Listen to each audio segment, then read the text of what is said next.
Whether you're in high school or university and you want to be a top performer in your class, I want you to watch this video until the end, because I'm going to be sharing practical tips that most students usually overlook, and these tips can make you a top performing learner. I've been a top performing learner myself throughout high school, being a national top achiever in grade 12, and also throughout my university journey. And what I've realized is most of the times students struggle with consistency throughout the year. They have this burst of motivation at the beginning of the year. They say, I'm going to attend each and every class.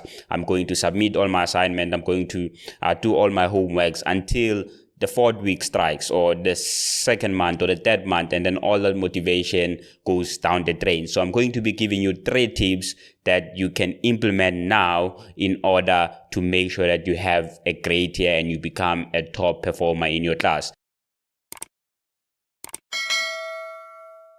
So the first one, I want you to start with a vision in mind. And no, I'm not being motivational here. Most of the times what happens is students, they say, I want to get great marks. I want to be in the Dean's Merit list, but they never write it down. So I want you to go and write down your goals and be as specific as possible. So in high school, they teach you that you must always set SMART goals. But I always say this, you can achieve anything in life only if you can write it down and make it as specific and measurable as possible, right? So I want you to go and find out what are the courses or subjects you'll be doing in 2025 or this year. After, write them down, and next to those courses or subjects, write the specific mark percentage that you want to get by the end of the year. So how you're going to set this percentage is you're going to be honest with yourself, because you're trying to set realistic and attainable goals, right? So what you're going to do is, okay, cool. For each of the subject, ask yourself, how difficult do I find this subject or course? So if, for example, I always do well in accounting and I'm always comfortable with accounting with minimal effort, I still manage to get like a great mark. So what I'll do is I'll put a higher mark for accounting. I'll put 100%, because I know that with accounting, if I put in minimal effort, I still get great marks. So if I can work really hard on accounting, I can definitely get that 100%. But if I know that I'm always struggling with tax, for example, and I usually find it difficult to grasp the concepts, I'm not going to set a goal of 100%. I'm going to say, okay, cool. Let me just set a goal for 80%. As much as it's still a very high and ambitious goal, but I know that I've given myself some sort of room to make it realistic. And I'm always aiming for the moon, so that if I fall, at least I'll fall around 75-74%. So make sure that you become honest with yourself when you're setting targets for each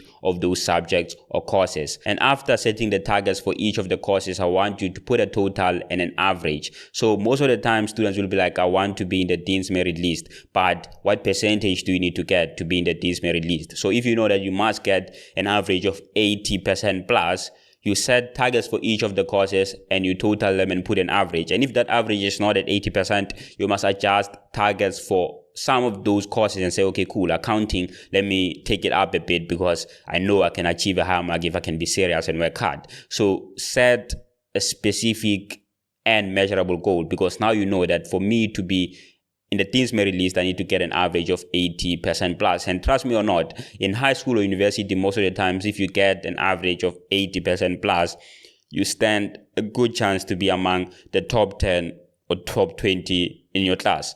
And after setting those targets, I want you to take that vision board and put it somewhere where you'll see it every day. You can put it where you usually study, or paste it up in your room, that every day you can look at that paper and know what you're working towards. You can also put a motivational quote such as, I know it's going to be hard, but I'm willing to put in the work because I want to be the best, right? I just made that up, but it's motivational quote like that, so that you get motivated every time you look at that vision board. And you can write something on top as, I'm going to wake up and work. Imagine a year from now, I got the results. Or I'm going to wake up and work on my academics. Imagine a year from now, this is what I got. So that you can get that motivation every time you look at that vision board or that piece of paper. The second thing I want you to do is I want you to cultivate the right mindset. Most of the time, students think that to be a top performer, you need to be studying 10, 12 hours a day, or you need to be cross-nighting. But most of the times that's not the case because the battle is in your mind. I always say this, you don't need to be studying long hours to be a top performer. In the next coming videos, I'm going to share a framework you can use in order to study for less time but still get great results. But for now, I want you to cultivate that right mindset, because I always say this, your beliefs drive your thoughts, which is your mindset. And your thoughts, they drive your feelings or emotions, and your emotions, they drive your actions. So most of the times as students, we want to change our action. I'm like, I want to study 10 hours a day, but you don't feel like studying 10 hours a day. So you're not going to study 10 hours per day if you don't feel like studying 10 hours a day. So what I want you to do is I want you to cultivate the right beliefs or mindset first. And how do you do that? So the first step, we've already ticked it off, is creating that vision board. And every time you look at it, you read those words. I'm going to wake up, work on my academics, because imagine a year from now, these are the marks that I got. And that will give you that motivation. And every time when you feel yourself that, your beliefs will start to align with you getting those marks, and that will drive your thoughts, because your thoughts are like, I have to get 100% in accounting, I have to get 90% in tech, so I have to get 90% in maths. And your thoughts will drive your emotions and your feelings. You'll want to work hard, and then you'll be able to put that 10 hours a day. And another thing I want you to do is I want you to replace limiting beliefs with empowering thoughts. So stop saying maths is hard, management accounting is hard. Nothing is hard in life. So whenever I made that mindset shift that whatever most people consider hard, I'm going to say that's an interesting challenge. Yes, it is a challenge, but an interesting one. And think of it this way. While everyone else is complaining that the specific course is hard, I'm going to see that's an interesting challenge.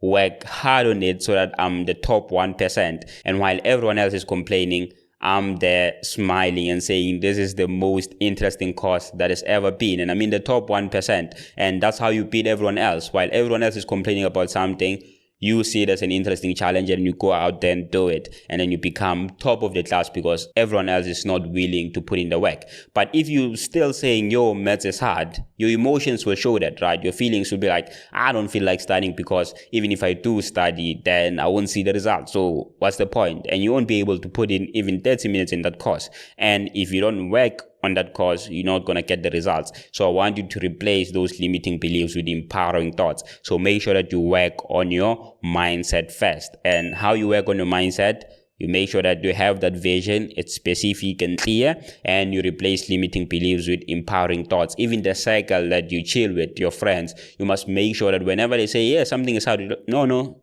it's not hard, it's an interesting challenge. Always motivate them. And once you cultivate that community of people who see challenging things as interesting challenges, therefore you will be able to work hard on that thing, because your emotions and your feelings now are saying this thing is interesting, even though it's a challenge, but it's interesting, so I'm going to work on it. Which ties perfectly to the third practical tip, which is building a support system. So what I want you to do is I want you to get a group of 2 to 4 people. It can even be one person, depending on what you're comfortable with. And then you don't need to be studying with them each and every day, right? You guys can just form a group whereby you set goals and say, this week, this is what we're going to cover. These are the topics that we're going to cover. And then at the end of the week, we're going to meet, discuss what did we find challenging, what did you learn from the entire experience, and just reflect, right? Because reflection is a very key component to studying and remembering. So in the coming videos as well, I'm going to give you a framework of how you can study and remember everything you study. But make sure that you meet with the group. Sometimes you guys can do questions together and mark for each other, and then after that, just give each other feedback, discuss on the things that you found challenging, and learn from others. And once you have that strong community, they'll be able to push you and make sure that they all cultivate that growth and that right mindset. And this is something I'm guilty of not doing, because throughout my academic journey, I was always comfortable working alone. But when I got to university, I realized that sometimes believing in yourself too much and also always trying to work alone can work against you, because you can spend 4 hours trying to figure out something, or you can just ask someone sometimes and then they can explain to you in 20 minutes and then you get that thing, right? So obviously you must try and work on something, put in the effort. But if you see that I've been working on this thing for quite some time and I'm still not getting it, I'm still not grasping the principles of what they're trying to teach me here, you can go to one of the people in your circle and be like, hey, can you please explain this to me? And then they can easily explain it to you. So make sure that you get people who have the same mindset of being top performers in your circle. And you can also have a support system of teachers. I know in high school what I used to do is I used to have this specific math teacher that whenever I'm practicing at home and I come across a challenging question, I try it out and I'm like, oh, I'm not getting this one. I just note it down. The next day I'm in their office. I'm like, can you please help me with this question? And then they help me with that question. So make sure that you create that support system, that circle, because no man is an island. And once you start implementing these 3 tips, this will set your year up to be a top performer. Make sure that you like this video, you comment, you subscribe, turn on the notification bell so that you're notified every time I drop, and let's be top performing learners together. Cheers.